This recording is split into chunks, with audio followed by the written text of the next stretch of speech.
Well, that's kind of a fine trio of vehicles behind you. You know, it's funny, magazines don't have the impact they had when I was a kid, because that was the only place you saw a car in color, was on the cover. Because even the inside of the magazine were black and white photos. You waited every month for that issue to come out. And you had Hot Rod, which was mostly hot rods, obviously. Road and Track was the one because it combined a lot of the European stuff with the American, like the Tiger, like the Cobra, like the Shelby G50. And one of the most famous ones is Carol standing like this with a GT40, a Cobra, and a Mustang GT350. I thought, oh, wouldn't it be great to have all three of those? Oh, that would be unbelievable, wouldn't it? It just seemed like the most incredible thing in the world. Yeah, all my knowledge of these, my knowledge of the Tiger. I remember I got my Hot Rod magazine, I think it was 64. Carroll Shelby puts a big block. It wasn't the big block then, but they used the term. And what? And I remember reading about it and thinking, oh, that must be unbelievable. Because when you're a kid, it's all about horsepower. The handling, braking, that's all. It's just going fast is what intrigued you the most. Because I had been in the Sunbeam sports car, which was a nice car, but even compared to MGs and Triumphs, it was slow. It was just sort of what they used to call a secretary's car, you know, that kind of thing. And to put the Tiger in that, it just changed the whole car. I had one early on. I had a Sunbeam Tiger when I came to California. I had no money. I really didn't live in a very nice place. I spent every dime to buy the Sunbeam Tiger.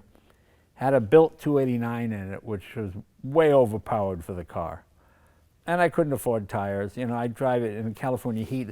The heat coming off of that thing, I'm like a dog with my tongue out the, you know, just trying to get some heat. It was just too much. It was loud. You know, it just smelled of exhaust fumes all the time. I rolled it twice, and I had the frame straightened. And the guy said, "When you roll this again, the frame's going to just snap." All right, and then that's when I sold it. But I had a lot of fun with it. I liked that car. It was great. But the short wheelbase combined with the horsepower, combined with the El Cheapo tires I had on, I was just going off the road all the time with it.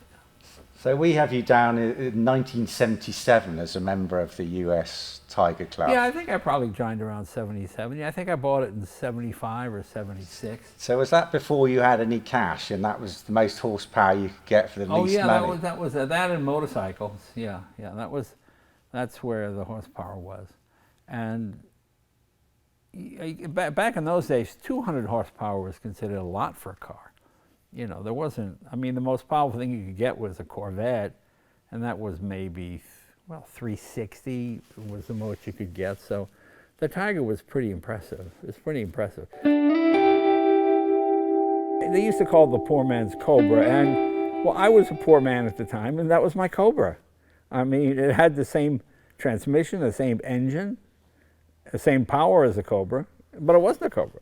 So I guess it was a poor man's Cobra. Unless you owned one, then it's a Tiger. You know. It lived in the shadow of the Cobra a little bit, but it's a different kind of car. It's a much more civilized car than the Cobra. It is a different kind of car. And, you know, it's so funny. The older I get, the more I like just a nice stock Tiger. Because when you overbuild it, you find the limitations of it pretty quickly. With that short wheelbase, you just nail it, and you're going sideways. Well, what happened, you know? But with the 260 with a 4-barrel, as opposed to 2-barrel, was a really nice, powerful car. You got that long pull between second and third. You know, wonderful car to drive, yeah.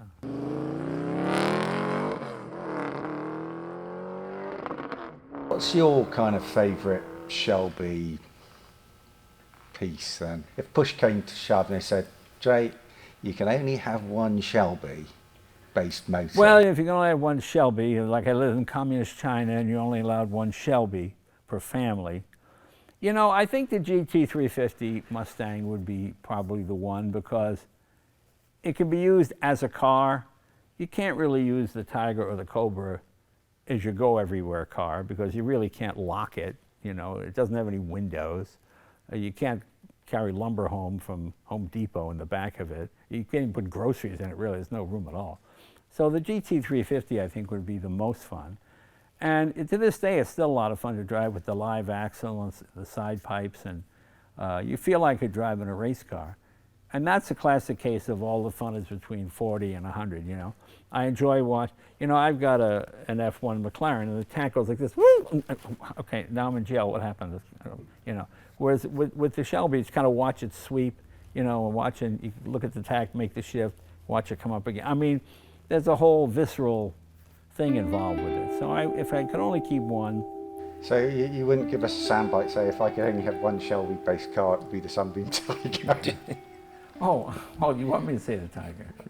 Oh, okay. He wants me to say the Sunbeam Tiger, and the Sunbeam Tiger. But if you only have one, it has to have some practicability. You have to be able to carry something in. If I can have one open-top green sports car, it would be the Tiger. And they are what I consider the original Sunbeam Tiger, Daimler Dart. You got a 2.5-liter Hemi V8 with 180 horsepower. I mean, that was the Tiger of the day. It was fast, and it was styled by Englishmen who had never been to America. Put fins on it, Nigel. Americans love fins. Put a bit of chrome. They put the chrome on with a trowel. Just more chrome, but all over the front. The big bumperettes, the big chrome things, the big fins sticking out. The Americans will love it. Send it over there. And no, they didn't hate it. It was voted the ugliest car at the New York car show. It looks like a catfish, you know. But it's a great car. It is. I put a 5-speed in mine. Fantastic. I put a Weber on it. We made our own intake manifold. Engine stock, fast. It really is. It's a poor man's Tiger.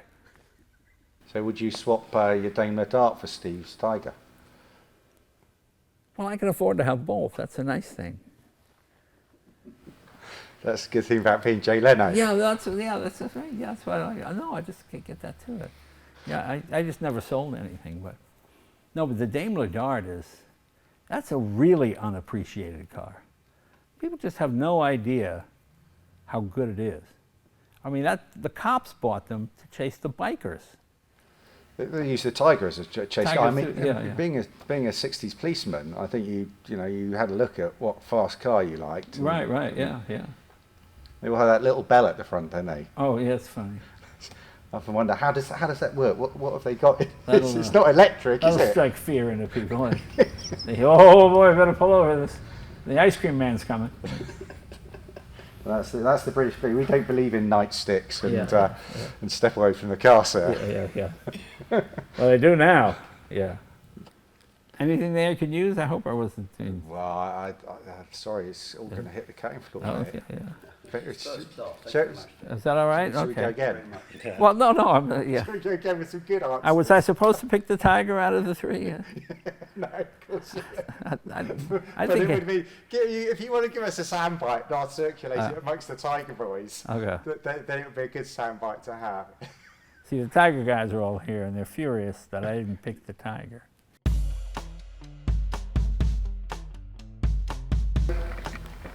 Pretty tidy installation, don't you think? It is tidy. It is. This guy, George Boscoff, you come across George, haven't you? Yeah. So he's the guy who sort of really worked on this car. Yeah. I remember you used to open the hood and the heat would just blast you, especially in California. If it was 100 degrees outside, it was 150 in here. But did yours always used to blow as well? It's like a geyser. Well, but in the UK we turn them off and they'll sit there going, bubbling away. Yeah. No, very nice. It's kind of neat, isn't it? Oh, it's wonderful. Yeah, it's a wonderful car. And it's fun to see a stock one and see how it was done exactly with the engine numbers on the valve cover, which is interesting. I mean, that really is a tight fit. It is. It is. It is an incredible thing. You know, they were measuring what V8 would fit in it. Right. And when they were trying to do the car, and this was the one that fit it. You know, they were going around with a tape measure down the showrooms in LA to find even the air cleaner got turned sideways. Yeah, these are made especially for the Tiger. Right. What do they cost now? Sorry? One of these, you can't get these for love nor money, can you? $1,000? Yeah, something like that. Yeah. $1,000. It's not really Well, let's see what it looks like in the Cobra.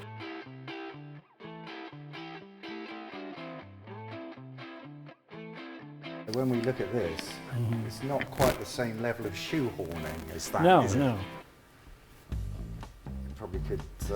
Right, family, ready? You know, it's interesting, when I was a kid, you'd open the hood of a Model T or Model A and seats on. Then you open one of these, you go, oh my God, it looks so complicated. Now these look so simple compared to modern cars. You know, and of course they are. I mean, everything's accessible, reach all the plugs, carburetor, electrical system, it's all right there. And you got a bit more room than you do in the Tiger, as you can see. And then, of course, he didn't stop at the 289, did he? No, then they went, but you know, the only one that ever won a race was 289. A 427 never won a race. Is that right? I believe so, yeah.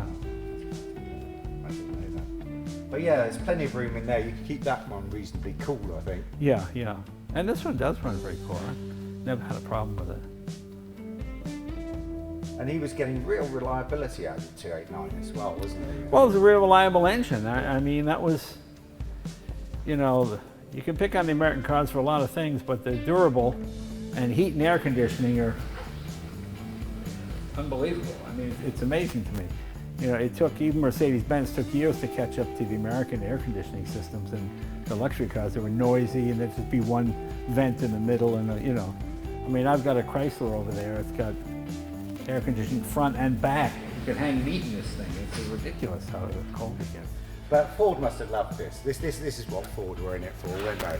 Well, I mean, look at all this. I mean, it just showed you how times change. You could buy the engine dress-up kit. So when you open your hood, people go, ooh, ah. Nobody opens a hood anymore. I just get a nicer sheet of plastic, you know, to cover everything. That's about it. But yeah, the Cobra valve covers and the air cleaner and all that. Yeah, you know. So it would have helped Ford's kind of motorsport credentials. Right. I think.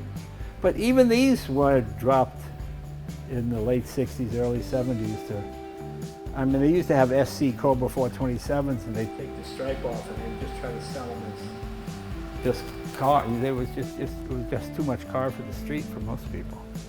So you got a 427 as well, have you? Mine has got a 427 Cammer Right. with the overhead cam engine. It was used in NASCAR and in powerboat racing, yeah. And which do you prefer? I prefer this one. I like the smaller one. It's better. It's not just, you know, it's just more balanced. This has about the same amount of room as the Cobra, I guess, but easy to work on. Everything's right here. You know, this engine was chosen because the distributor's right in the front. Make it easy to get at. Oh, look at that! I got to clean up in here. But this is a nice original car. And what's it like on the road? Is this because you know this was for racing, wasn't it? Really, but you could road it. Well, it's raucous. It makes a lot of noise.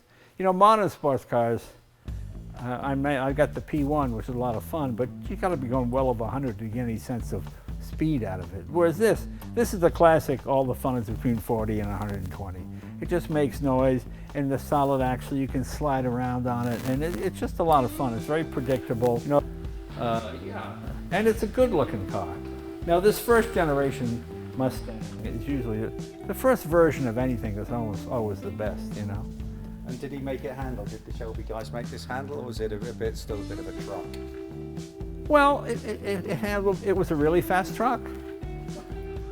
You know, I mean, that's what it was. I mean, was it like a Porsche? No, but it won races and it got around the course, and that's what it's supposed to do. You know.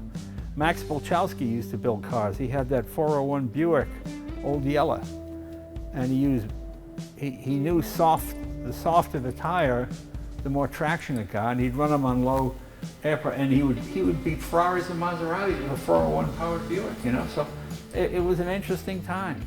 It's when a privateer could really do something. You know, if you're willing to work on your car and put a little effort in it, you can make it faster, stronger, better. You know. They got a win, didn't they? A few wins in the SCCA in this. Yeah, they did quite well. This is a very popular car. And it really helped Ford cement its high performance image, yeah. And the funny thing, isn't it? You see the Mustang go from that dreadful kind of 6-cylinder, 3-speed automatic all the way through to this. Well, I'll tell you a funny story. When the Mustang came out with the 6-cylinder, they thought it would be the perfect single girl's car. And there was an ad, there was a book by Helen Gurley Brown that was very controversial called Sex and the Single Girl in the 60s. It was about the pill and all that kind of stuff. And the book was quite controversial. So Ford ran an ad, said Six and the Single Girl, 6-cylinder Mustang with a 3-speed.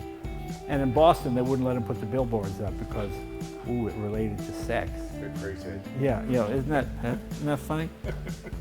Very good. That is a good story. Jay, I can talk to you all day. There you go.